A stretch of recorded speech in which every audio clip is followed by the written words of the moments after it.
Bismillah. Bismillah. Subhanallah.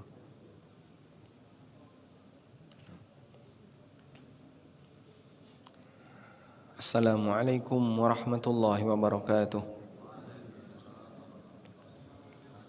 Alhamdulillah wassalatu wassalamu ala Rasulillah wa ala alihi wa sahbihi wa mawalah.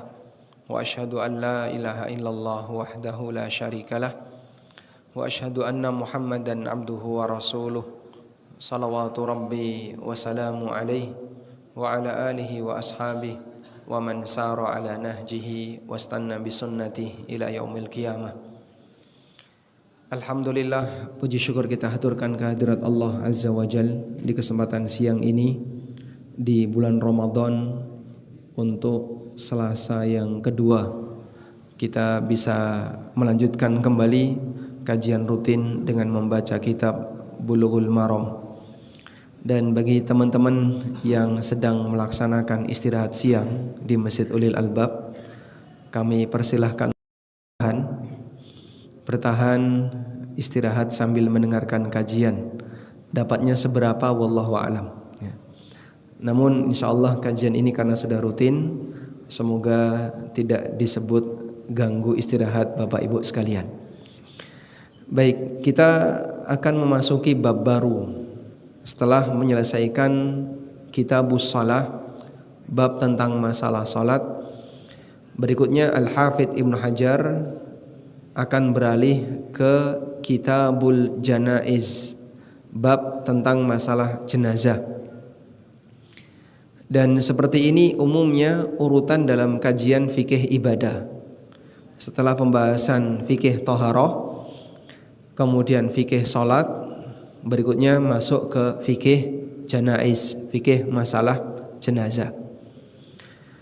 Karena fikih jenazah ini erat kaitannya dengan kegiatan salat, sebab di sana ada salat jenazah. Walaupun kajian fikih jenazah tidak hanya sebatas membahas masalah salat janaiz. Selanjutnya tentang janazah. Al-janaiz bentuk jamak dari kata janazah, bisa dibaca pakai jim di fathah al-janazatu, bisa juga dibaca jim di kasrah al-jinazatu, bisa dibaca al-janazah, bisa dibaca al-jinazah. Kalau dibaca al-janazah atau dibaca al-jinazah, bentuk mufrad dari kata janaiz. Kalau janaiz hanya ada satu harokat, yaitu janaiz, tidak ada jinaiz. Dan secara makna bahasa, kata Ibnu Darid, janaztu syai'a ajnizuhu janazan, maknanya adalah idza satartuhu. Janaztu syai'a maknanya adalah ketika aku menutupinya. Sehingga janazah disebut janazah karena dia ada kaitan ditutupi. Meskipun kata Ibnu Darid, wa za'ama qaumun anna minhu istiqaqul janazah wala adri ma sihatuhu. Sebagian orang mengatakan bahwasanya inilah asal usul dari kata janazah, walaupun aku enggak tahu tentang kebenaran dari korelasi ini. Jadi apa hubungan antara makna bahasa janaztu yang artinya menutupi dengan janaiz, kata Ibnu Darid, aku enggak tahu apa hubungannya, meskipun banyak orang mengatakan demikian. Selanjutnya dalam bab janaiz, Al-Hafidz Ibnu Hajar akan menyebutkan 65 hadis. Namun beliau tidak membagi dalam beberapa bab. Tapi dalam syarah yang kita gunakan ya, nanti akan disebutkan sesuai dengan bab, menyesuaikan dengan konteks dari hadis. Selanjutnya berkaitan dengan fikih janaiz. Kita tahu bahwasanya Islam mengajarkan tentang prosesi penanganan jenazah dengan sangat sederhana. Tidak ada agama yang lebih memuliakan manusia yang telah mati dengan tata cara yang sangat sederhana melebihi syariat Islam.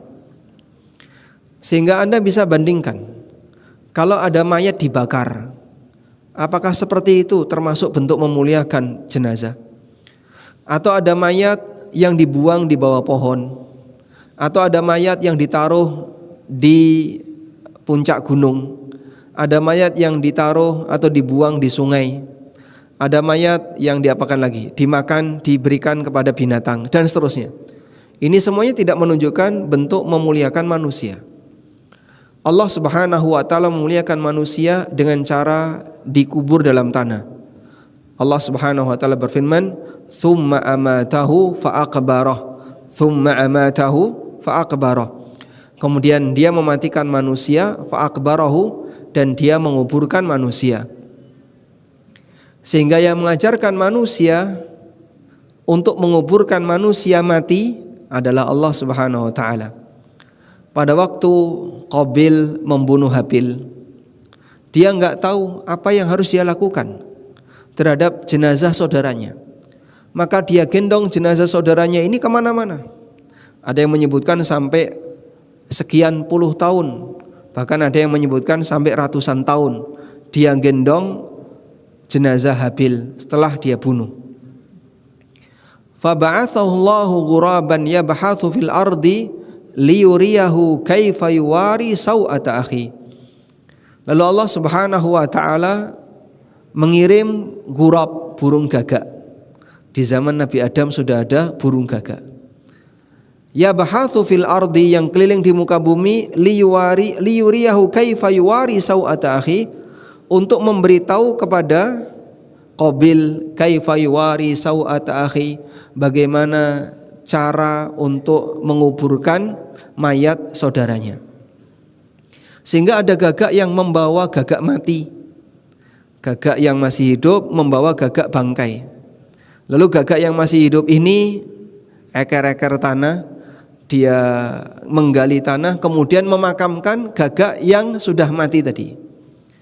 Kita tidak tahu apakah perilaku seperti ini juga masih dilakukan oleh gagak di masa sekarang. Mungkin bisa dilakukan uji coba ya. Gagak mati ditaruh di dekat gagak hidup. Kira-kira apa yang akan dilakukan oleh gagak hidup ini? Nah, si gagak yang hidup ini dia menguburkan temannya yang sudah mati.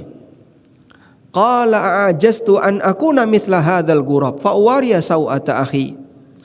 Lalu Qabil mengatakan, apakah aku tidak bisa untuk meniru seperti gagak ini sehingga aku akan kuburkan saudaraku? Akhirnya ditiru. Masya Allah. Sehingga manusia belajar untuk menguburkan manusia mati. Pertama kali yang Allah ceritakan dalam Al-Quran dari siapa? Dari burung gagak. Manusia belajar bagaimana cara menguburkan manusia yang sudah mati dari burung gagak. Dan ini Allah ceritakan dalam Al-Quran. Maka cara Allah Subhanahu wa ta'ala memuliakan manusia yang sudah mati adalah dengan cara dikuburkan. Tsumma amatahu fa'akbarah. Kemudian setelah dia mati, setelah Allah mematikan manusia, fa'akbarahu, Allah Subhanahu wa ta'ala menguburkannya. Kalau seorang mayat, walaupun dia cakep ketika mati, dia cantik, dia tampan, gagah perkasa, tapi dia mati, kira-kira gimana yang akan terjadi? Jasadnya lambat laun akan membusuk, kemudian rusak, sehingga tampak penampilan yang sangat tidak bagus. Manusia akan berusaha untuk merawat mayat ini, ya, mungkin seperti yang dilakukan oleh sebagian orang di kalangan masyarakat Indonesia.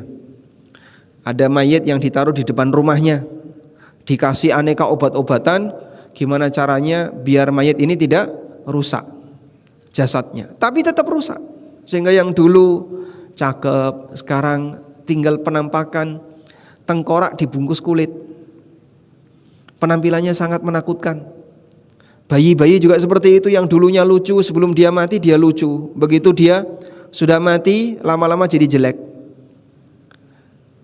Kita kalau punya luka di kaki, luka di badan, luka dimanapun, biar nggak kelihatan orang lain, diapain Pak? Ditutup. Kenapa ditutup?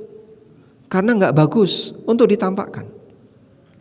Orang punya luka di kaki, sampai dia selalu pakai kaos kaki. Dia nggak berani buka kaos kaki di depan umum karena kalau kelihatan, loh kok jarinya hilang satu, habis amputasi karena penyakit gula. Itu sampai ditutupi. Maka menutupi luka tujuannya adalah biar tidak menampakkan penampilan yang tidak baik di depan umum. Sehingga orang kalau sudah mati, luka itu berada dalam sekujur badannya. Terus gimana Pak? Untuk ditutupi, cara yang paling tepat adalah dikubur. Sehingga kalau dipasang di depan rumah, ditaruh di belakang rumah, dikasih kursi, didudukkan dan seterusnya, ini semuanya justru akan menampakkan pemandangan yang kurang baik bagi yang bersangkutan. Maka Islam memuliakan dengan cara dikubur.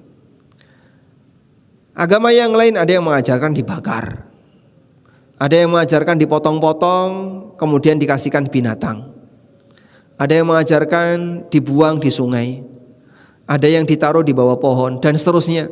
Itu semuanya adalah penyimpangan berkaitan dengan cara dalam memperlakukan manusia. Maka kita bersyukur kepada Allah ketika Allah Subhanahu wa taala memberikan kita cara yang benar dalam menyikapi jenazah. Di satu sisi kita juga diajarkan kesederhanaan. Manusia ini kalau sudah mati dikubur, dan kalau dikubur nggak usah terlalu mewah. Ngapain kuburan itu mewah-mewah? Nggak ada manfaatnya sama sekali. Tidak bermanfaat bagi yang hidup, juga tidak bermanfaat bagi yang mati. Andaikan orang dikubur di dalam tanah, lalu dalam kuburannya itu dikasih aneka perlengkapan. Ada wastafel, ada toilet, ada apalagi hair dryer, ada telepon dan seterusnya. Ditaruh di sebuah bunker gitu Pak. Dikasih lampu, mayatnya ditaruh di situ. Bermanfaat nggak bagi mayit? Sama sekali tidak bermanfaat. Keluar biaya besar, tidak bermanfaat bagi yang hidup, juga tidak bermanfaat bagi yang mati. Atau ada orang yang mati dikasih jas, kasih dasi, pakai celana, ngonggo sepatu, Masya Allah. Terus kasih apa lagi? Dan aneka aksesoris yang lain. Lalu setelah itu dikubur. Rusak semua ini. Tidak bermanfaat bagi yang bersangkutan, juga tidak bermanfaat bagi yang hidup. Tapi Islam mengajarkan yang berbeda. Dia dikafani. Dan bentuk menghormati jenazah itu adalah dengan cara disolati dan didoakan dalam sholat.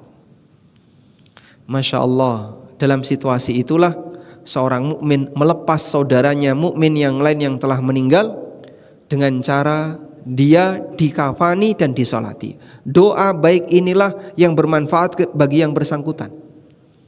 Sehingga orang yang sudah mati, yang sudah dia tidak bisa beramal, maka diberi doa. Dalam kegiatan apa? Sholat jenazah. Dalam sholat jenazah, Masya Allah, doanya luar biasa.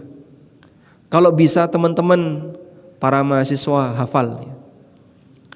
Allahumma gfir lahu warhamhu wa'afihi wa'fu anhu. Sampai di sini saja Pak Ustadz saya hafalnya. Lanjutkan kalau bisa.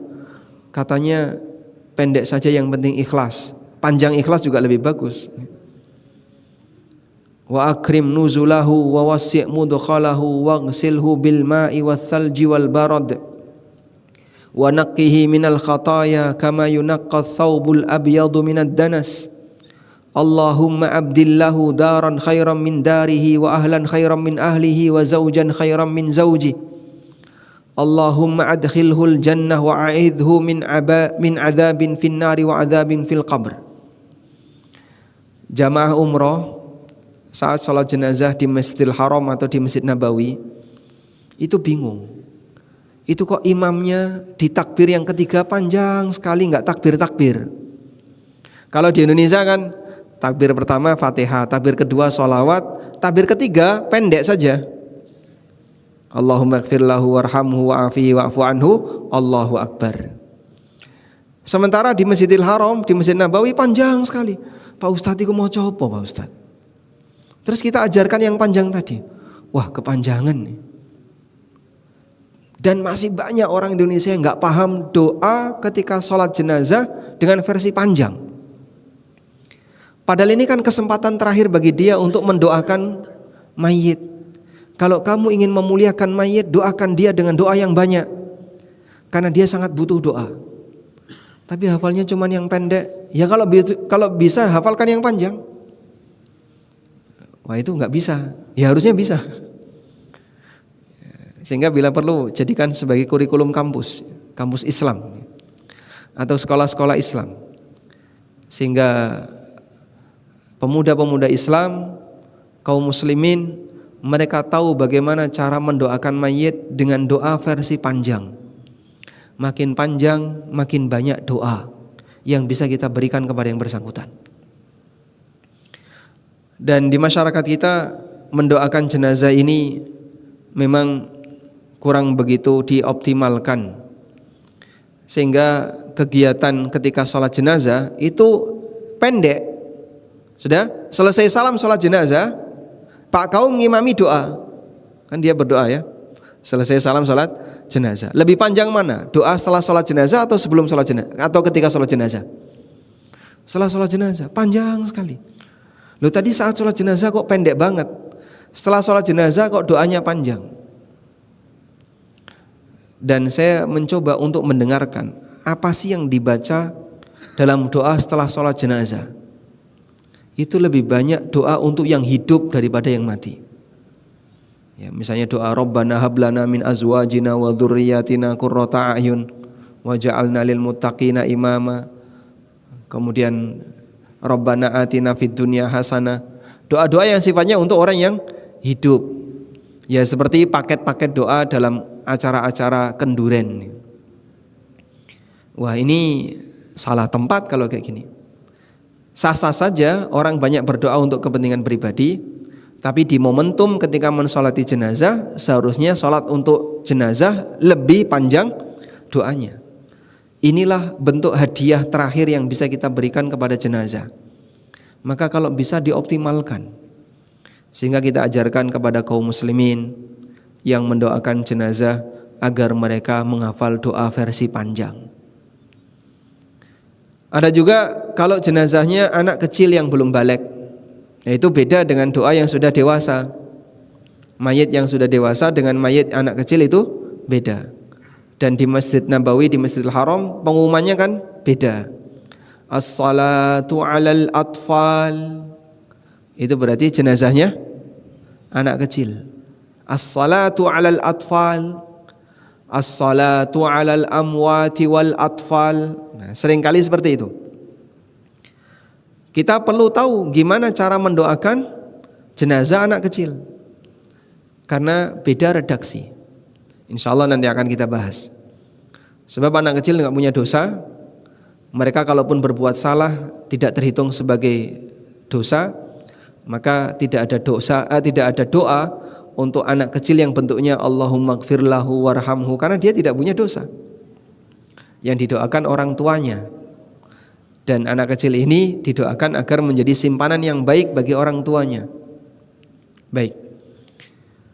Kemudian, ini catatan pertama. Jadi dalam syariat ini Allah Subhanahu wa taala mengajarkan kepada kita kesederhanaan dalam menangani jenazah, dan itu sebagai bentuk memuliakan bagi mayit.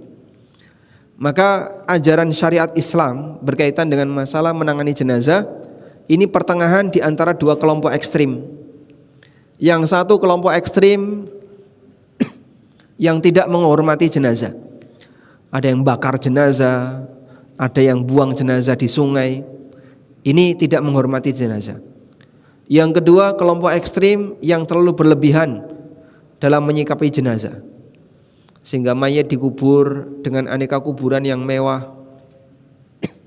Di kuburannya kadang dikasih emas, di kuburannya dikasih perhiasan, ada yang kuburannya dibentuk seperti apa? Seperti mobil, ada yang dibentuk seperti A, seperti B. Anda mungkin bisa lihat ya, bagaimana kuburan-kuburan yang mewah. Saya pernah tinggal di sebuah pesantren di Gunung Sempu, Pak.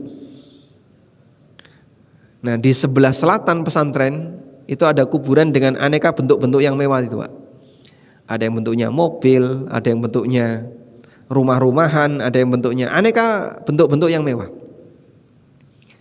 Saking indahnya, karena seperti taman, santri di pesantren ini jam 3 kan dibangunkan ya. Jam 3 dibangunkan, yang belum mau bangun itu lari ke kuburan, tidur di kuburan. Nggak ada perasaan takut, karena kuburannya bagus. Jadi seperti taman, ada yang dia dibangun seperti dak begitu, sehingga di bawahnya bisa dipakai untuk tidur, nggak kehujanan. Dan seperti ini nggak perlu. Muslim tidak mengajarkan demikian. Ada satu cerita ya. Wallahu alam apakah ini benar atau tidak. Pada waktu Raja Abdullah sebelum Raja Salman dikuburkan, kemudian kan ada video tentang kuburan Raja Abdullah. Video itu viral kemana-mana, sampai sebagian orang Eropa itu merasa terheran. Seorang raja ternyata kuburannya sama seperti rakyat jelata. Akhirnya sebagian mereka masuk Islam dan mengakui seperti inilah kebenaran syariat, kebenaran agama. Sehingga sangat berbeda dengan agama sebelah yang mungkin ketika menyikapi kuburan raja, kuburan penguasa dengan sikap khusus, dengan aneka perhiasan-perhiasan materi duniawi. Ternyata itu tidak diberikan kepada raja kaum muslimin, raja di salah satu negara kaum muslimin, sampai membuat mereka ada yang masuk Islam. Tayyib.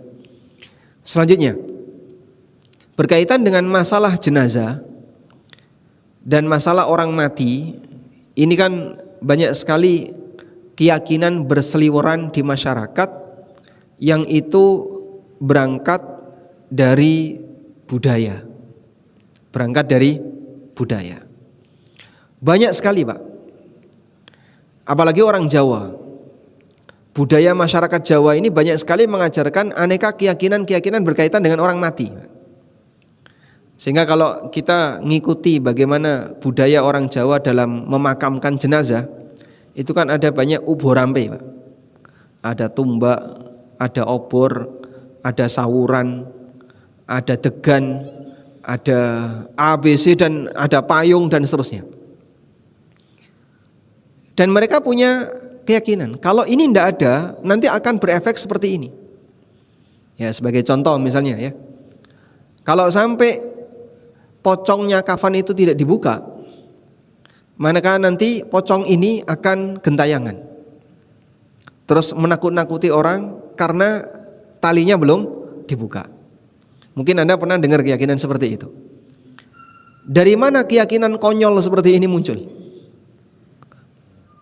Dari budaya.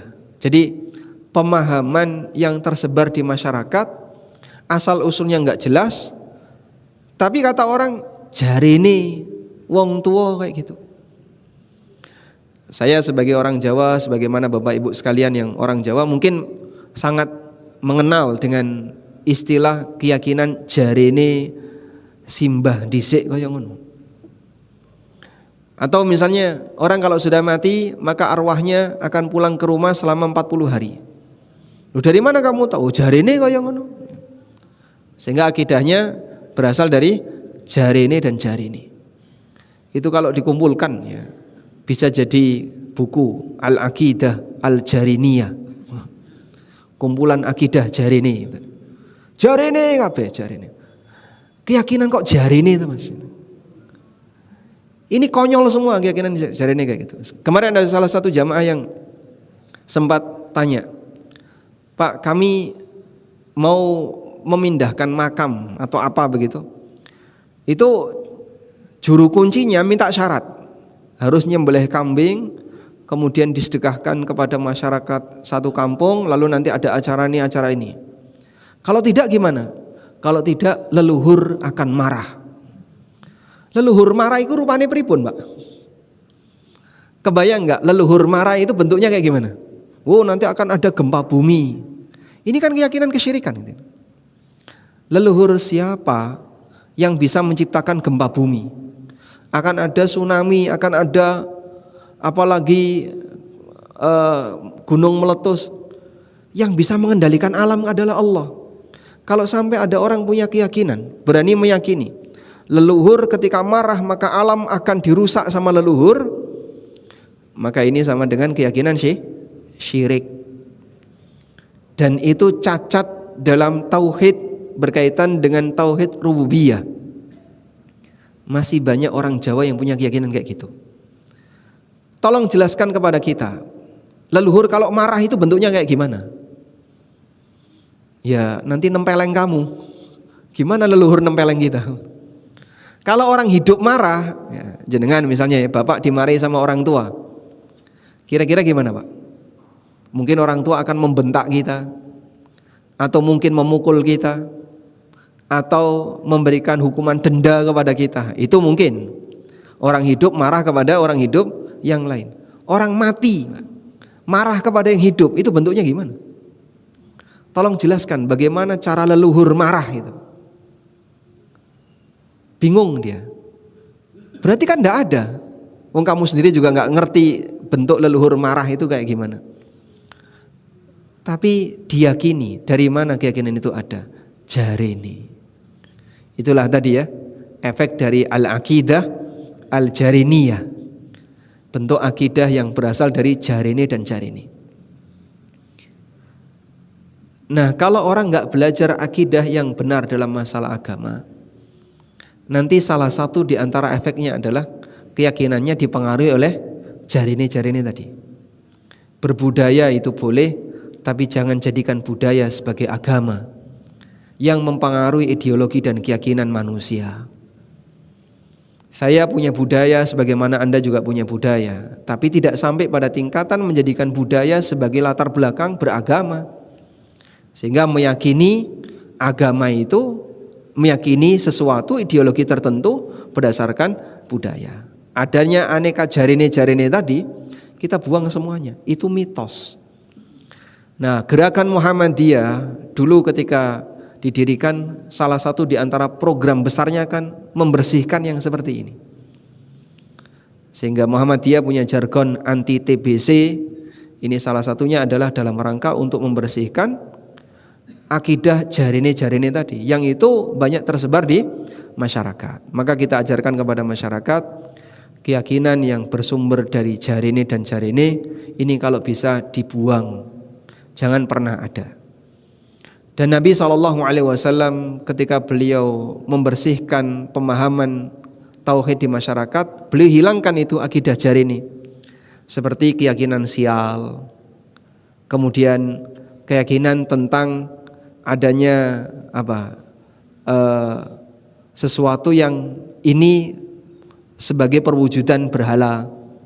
Ya, beliau mengatakan la safara wala adwa. La safara, tidak ada keyakinan sial karena bulan Safar. Sebab masyarakat jahiliyah punya keyakinan bahwasanya bulan Safar itu bulan sial. Bulan Safar setelah Muharram. Demikian pula tentang bulan Syawal, itu diyakini sebagai bulan pantangan nikah. Dari kata syalat al-ibil, onta itu menaikkan ekornya karena menolak pejantan ketika mendekatinya. Maka karena onta menolak untuk dikawini saat bulan Syawal, manusianya ikut-ikutan, sehingga pantangan nikah di bulan Syawal. Maka setelah Nabi SAW diutus, beliau justru selalu menikah. Kebanyakan pernikahan beliau dilakukan di mana? Bulan Syawal. Sebagaimana kata Aisyah radhiyallahu anha. Wallahu alam. Jadi seperti ini perlu kita hilangkan. Saya punya satu buku khusus ya. Judulnya Catatan tentang Kematian. Judulnya Bila Ku Mati. Buku ini sudah naik cetak yang ketiga. Kurang lebih sudah 5.000, enggak sampai 5.000 ya, 3.000-an eksemplar yang tersebar. Dan tujuan kami menulis buku ini adalah untuk meluruskan pemahaman-pemahaman tadi. Karena salah satu di antara pemahaman yang cukup sering dicampuri dengan budaya adalah masalah kematian. Sehingga masyarakat perlu tahu bagaimana cara menyikapi pemahaman tentang kematian yang benar. Baik, demikian sebagai pengantar yang bisa kita sampaikan. InsyaAllah di pertemuan berikutnya baru kita akan masuk pada hadis yang dibacakan oleh penulis di kitab Bulughul Maram. Wassallallahu ala nabiyyina Muhammadin wa ala alihi wa sahbihi wasallam. Ada yang mau disampaikan? Waalaikumsalam.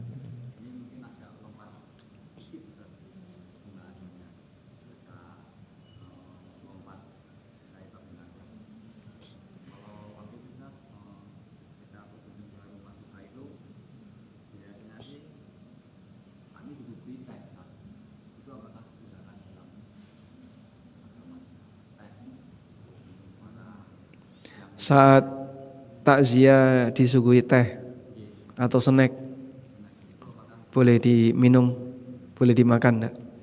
Lagi puasa enggak boleh. Oh, pas enggak puasa. Baik. Memang dua hal perlu dibedakan ya, antara diyafah dengan takziah. Bertamu dengan takziah itu dibedakan oleh para ulama. Maka pembahasan takziah di situ tidak ada penjelasan tentang adab bertamu. Karena memang dia datang bukan bertamu, dia datang untuk takziah. Ini kata kunci. Sehingga kalau Anda baca buku-buku tentang fikih takziah, itu beda dengan isi buku adab bertamu, Ahkam ad-diyafah. Kalau adab diyafah, adab bertamu ada sendiri. Ternyata itu tidak berlaku di adab takziah. Dan perbedaan yang paling menonjol adalah bertamu itu datang dengan membawa kegembiraan, sedangkan takziah itu datang dalam rangka ikut berempati dengan duka yang dialami oleh saudara kita sesama muslim. Dari sinilah kemudian turunannya nanti bisa kita dapatkan. Kenapa para ulama menyikapi berbeda? Karena ada takziah, ada diyafah. Adabnya itu berbeda. Wallahu a'lam. Baik, demikian wassallallahu ala nabiyyina Muhammadin wa ala alihi wa sahbihi wasallam. Wa akhiru da'wana anil hamdulillahi rabbil alamin. Wassalamu alaikum.